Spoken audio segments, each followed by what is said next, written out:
aminte de Furby, de jucăria Furby, el e creatorul lui Furby și o să ne și povestească din cum a ajuns să-l aibă pe Furby făcut și ce s-a întâmplat cu el și cam ce numere a creat cu Furby. Was or kind of am a toy designer, and before I was a toy designer, I was a mime, street mime actually, and then I was an entertainer, I guess, and before that I was a silversmith, and before that I was out of the house at about 15 and a half, and I never wound up going to college.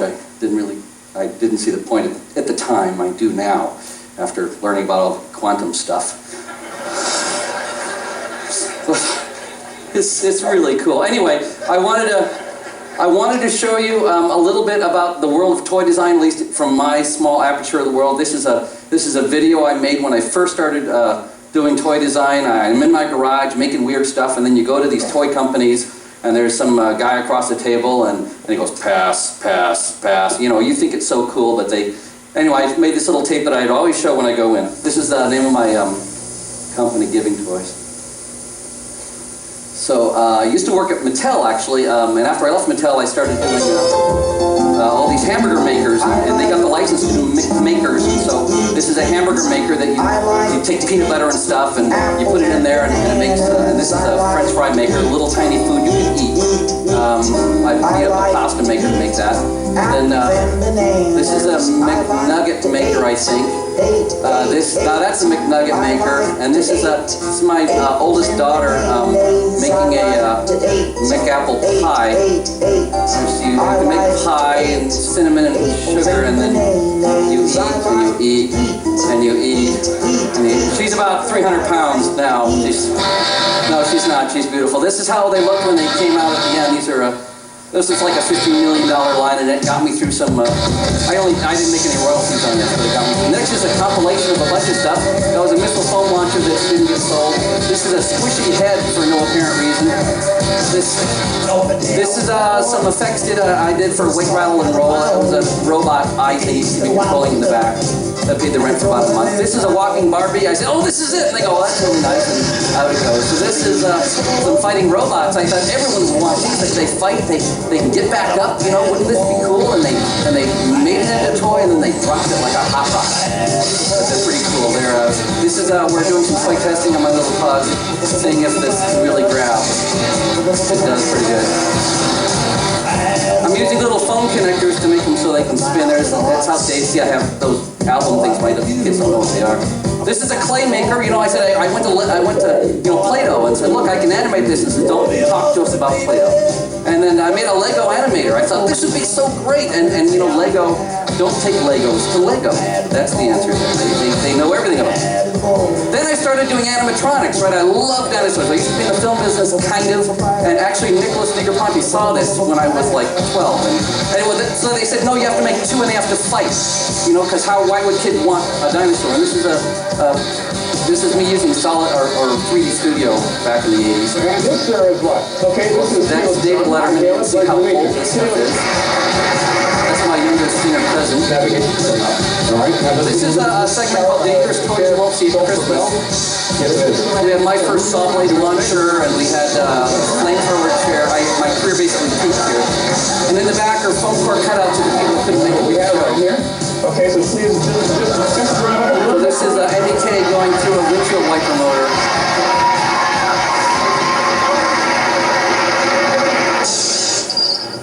So this is I used to kind of be an actor. I'm really not very good at it. This is a guy named Dr. Yachts who would take toys apart and show kids about engineering. And you can see the massively parallel processing Nintendos there.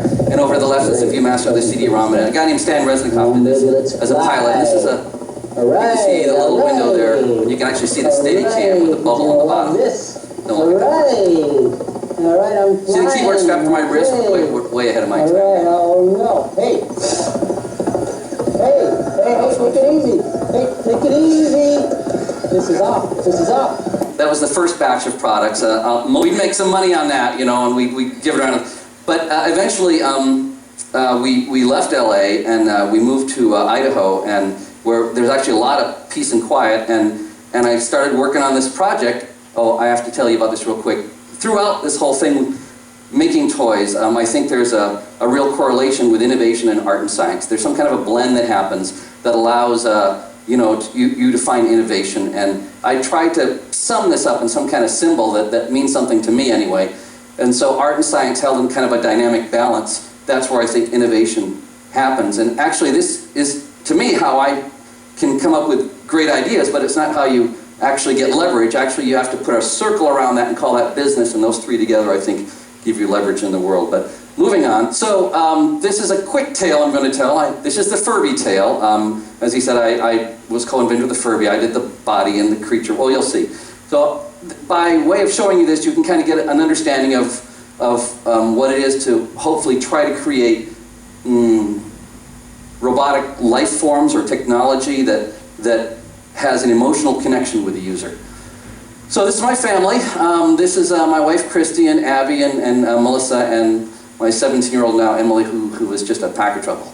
All right, there's that robot again. I came out of the movie business, as I said, and I said, let's make these animatronic robots. Let's make these things. And so I've always had a big interest in this. This one actually didn't go anywhere, but I got my feet wet doing this, and this is a smaller one, and I have a little moving torso in there. Little tiny guy walks along. More servo drives, lots of servo hacking, lots of mechanical stuff. There's another one, actually has Skeletor legs, I think he's wearing there. And then, oh, this is a little pony, very cute little thing. The point of showing these is I've always been interested in little artificial life pieces. So the challenge was I worked for Microsoft for a little bit, working on the Microsoft Barney, and this is the purple dinosaur with kind of bloatware. And they had lots of stuff in there that you didn't need, I thought, and then Microsoft can just fill up a warehouse full of this stuff and see if they sell. So it's a really strange business model compared to coming from a toy company. But anyway, a friend of mine and I, Dave Hampton, decided to see if we could do like a single cell organism. What's the fewest pieces we could use to make a little life form? And that's a little 30-cent Mabuchi motor. And so I have all these design books, like I'm sure many of you have, and throughout the books, this is the first page on Furby, I have kind of the art and science. I have the why over here and the how over there. I try to do a lot of philosophy, a lot of thinking about all these projects, because they're not just binging ideas. You have to really dig deep in these things. So there's some real pseudocode over here and getting the idea of different kind of drives, things like that. And originally Furby only had 2 eyes and some batteries on the bottom, and then we said, well, you're going to feed him, and then he needs to talk, and it got more complicated. And then I had to figure out how I'm going to use that one motor to make the eyes move and the ears move and the body to move and the mouth to move, and to make it blink and do all that at the same time. Well, I came up with this kind of linear expression thing with these cams and feedback, and that worked pretty well. Then I started to get a little more realistic, and I have to start drawing this stuff, and there's my note to self at the top, lots of engineering. So that turned out to be a little more than true. There's my first exploded view and all the little pieces and the little worm drive and all that stuff. And then I got to start building it, so this is the real thing. I get out, start cutting my finger and gluing things together, and that's my little workshop. And there's the first little cam that drove Furby, and there's a Furby on the half shell. You can see the little BB in the box is my tilt sensor. I just basically gnawed all this stuff out of plastic. So there's the back of his head, a billion holes in it, and there I am, I'm done. There's my little Furby. No, it's a little robot on heroin or something, I think.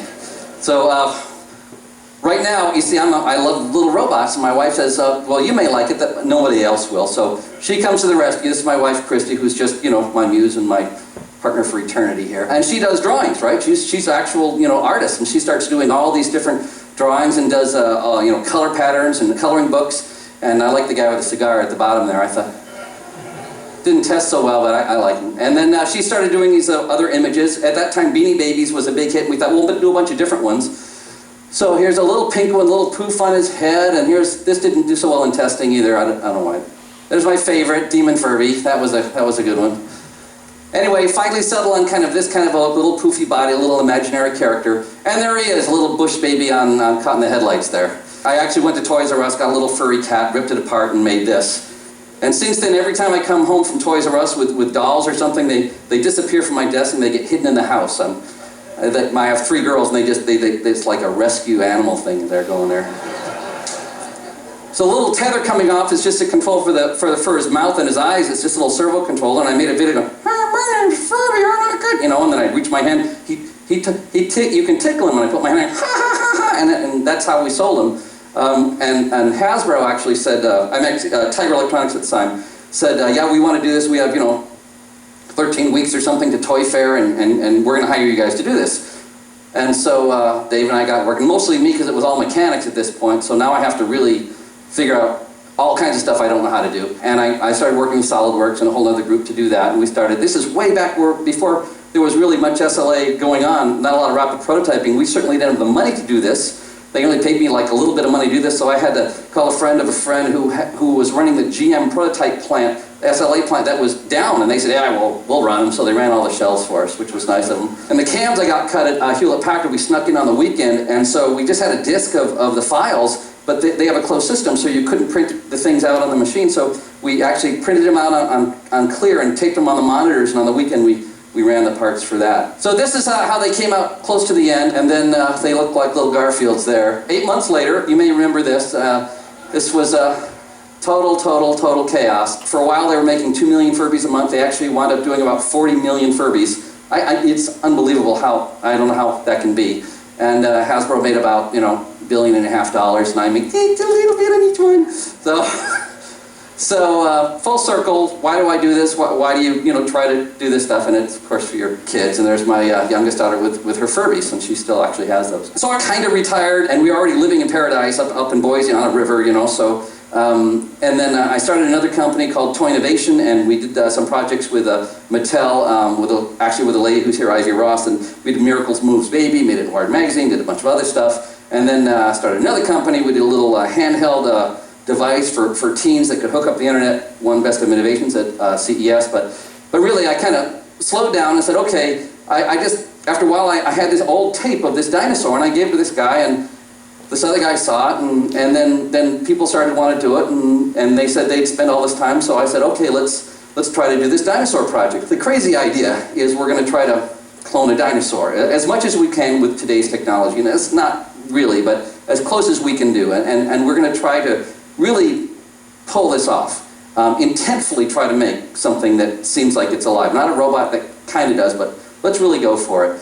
So I picked a Camarasaurus because the Camarasaurus was the most abundant. I went in and measured all the same thing, and then these are really crude pieces. We were just doing some tests here. There's the skull, pretty much the same shape as the Camarasaurus. There's a photorealistic eye behind a lens, and there's kind of the first exploded view or see-through view. There's the first SLA version, and it already kind of has the feel. It has kind of a cuteness already.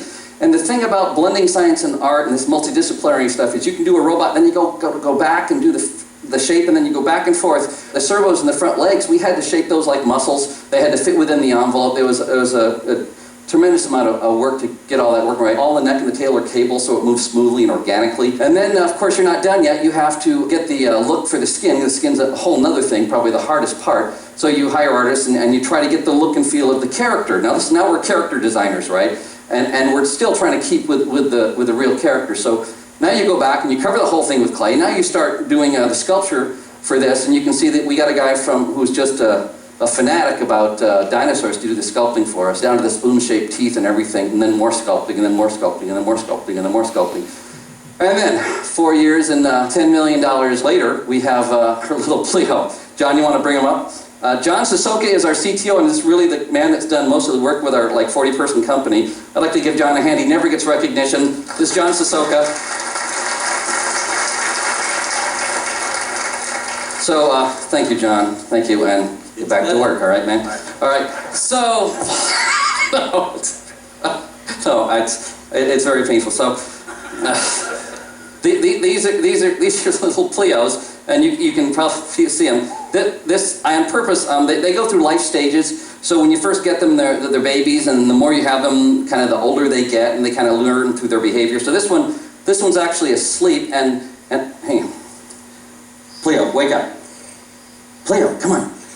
So this guy's listening to my voice here, but they have 40 sensors all over their body. They have 7 processors. They have 14 motors. They have, but you don't care, do you? They're just cute, right? That's the idea. That's the idea. So you see, hey, come on, hey, do you feel that? There's something big and loud over here. Hey. That's good. Wake up, wake up, wake up. They're like kids, you know. Yeah. Okay, he's hungry. I'll show you what he's been doing for 4 years. Here. Have some money, Pleo. There you go. That's what the investors think. That is just right. So they're really sweet little guys, and we're hoping that our belief is that humans need to feel empathy towards things in order to be more human, and we think we can help that out by having little creatures that you can love. Now, these are not robots; they're kind of love bots. They do change over time, but mostly they evoke a feeling of caring. And we have, I have a little something here. Now, I do want to say that, Ugobi is not there yet. We've just opened the door, and it's for all of you to step through it. We did include some things that are hopefully useful. Excuse me, Cleo. He has a USB, and he has an SD card, so it's completely open architecture. So anyone can plug in. Thank you. This is John over here. Anyone can take Cleo and they can totally redo his personality. You can make him bipolar, or someone said you can change his homeostatic drives, or whatever you want to call them. Kids can just drag and drop, put in new sounds. We actually, it's very hard to keep people from doing this. We have one animator who's taken it and instead of a take on the Budweiser beer commercial, and they're going, "What's up?" So it's, yes, he likes that. So they're a handful. We hope you get one. I don't know what I'm missing to say, but as a last thing I'd like to say is that if we continue along this path, we are designing our children's best friends. And there's a lot of social responsibility in that. That's why Cleo's soft and gentle and loving.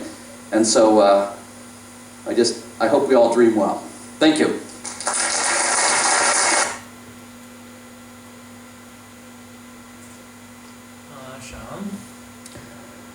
Mai sunt aici cu unul mai multe. Robo.Empatie. Mai rezistăm? E 11 fără 10. Ok.